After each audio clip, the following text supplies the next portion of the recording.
Hello friends, তো কেমন আছেন সবাই? আশা করতেছি অনেক অনেক ভালো আছেন। কথায় আছে না, কেউ যদি ঠিকঠাক প্রস্তুতি ছাড়া কোনো বুদ্ধিমান মানুষকে ফাঁদে ফেলার চেষ্টা করে, শেষে তাকেই উল্টো বড় ধরনের ফাঁদে পড়তে হয়। আজকের গল্পটা তেমনই একটা বিষয় নিয়েই।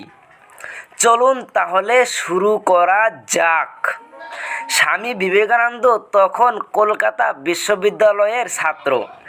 এক ইংরাজ প্রফেসর স্বামীজিকে তার প্রতিবাদী স্বভাবের জন্য বিন্দু মাত্র সহ্য করতে পারতেন না।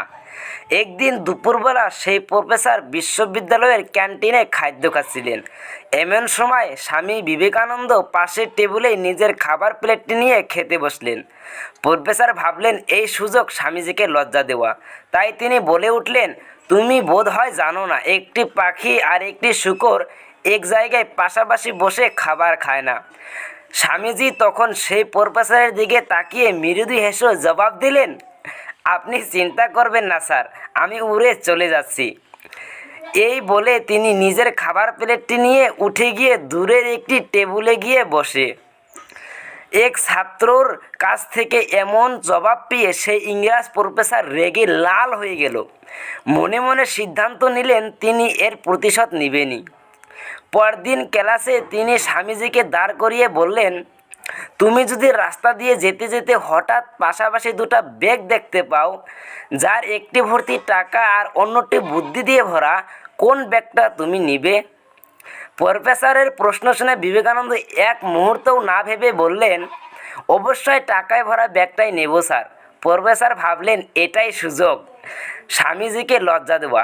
ভরা ক্লাসের সামনে স্বামীজিকে ছোটো করার জন্য বললেন, ছি ছি, তুমি এত লোভী! সামান্য কটা টাকার জন্য তুমি তোমার বুদ্ধিকে বিক্রি করে দিলে। আমি হলে তো বুদ্ধি দিয়ে ভরা ব্যাগটা নিয়েই আসতাম। আবারও স্বামীজি বিন্দুমাত্র বিচলিত হয় নাই। শান্ত গলায় তিনি শুধু বললেন, আসলে স্যার, যার কাছে যেই জিনিসটা নাই সে তো সবার আগে সেই জিনিসটাই তুলবে, তাই না? এরকম করে বললেন। স্বামী বিবেকানন্দ এই উত্তর শুনে গোটা ক্লাস হো করে হেসে দিল। প্রফেসর এবার আরও রাগে লাল হয়ে গেল। তিনি সিদ্ধান্ত নিলেন এর জবাব তিনি পরীক্ষার খাতায় দিবেন। কিছুদিন পর পরীক্ষা অনুষ্ঠিত হলো। বিবেকানন্দর খাতা গেল সেই স্যারের হাতে। খাতার উপর উনার নাম দেখে প্রফেসর কোনো নাম্বার না দিয়ে চলে গেলেন। লাল কালি দিয়ে বড় বড় অক্ষরে গাধা লিখে দিলেন। পরীক্ষার খাতা হাতে পাওয়ার পর স্বামীজি খাতাটা দেখবেন আর মনে মনে খানিক হেসে নিয়ে সোজা রওনা দিলেন প্রিন্সিপালের কক্ষে। কিছুক্ষণ পর প্রিন্সিপালের কক্ষ থেকে ডাক পড়ল সেই ইংরাজ প্রফেসরের। প্রবেশ করেই প্রফেসর দেখলেন স্বামীজি বসে রয়েছেন সেখানে।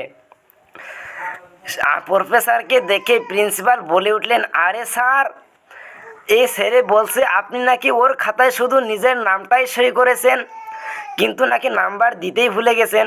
এরপর প্রিন্সিপাল যে স্বামীজির কাছ থেকে খাতাটা চাইলেন,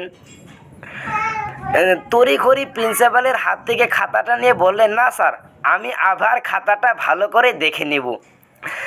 এই বলে সেই ইংরাজ প্রফেসর তড়িঘড়ি খাতাটা নিয়ে বের হয়ে গেলেন এবং বুঝতে পারলেন তিনি তিনার ভুল মানুষের পেছনে লাগার চেষ্টা করেছিলেন। এখান থেকে আমরা বুঝতে পারলাম কারো পেছনে না লাগাই হলো এবং তাকে স্বামী বিবেকানন্দকে এক ব্যক্তি প্রশ্ন করলেন, আপনি এত বড় জ্ঞানী, এত বড় শিক্ষিত, তবুও কেন নিচে বসেন? স্বামী বিবেকানন্দ হেসে খুবই সুন্দর একটি জবাব দিয়েছেন। তিনি বলেছেন, নিচে বসে থাকা ব্যক্তি কখনো নিচে পড়ে যান না। এরকমই কিছু বানিয়ে আসতেছে পার্ট 2-তে। পার্ট 2 দেখতে হলে সাবস্ক্রাইব করে রাখুন, লাইক দিয়ে উৎসাহ দিতে পারেন। সাবস্ক্রাইব করে রাখেন এরকম ভিডিও।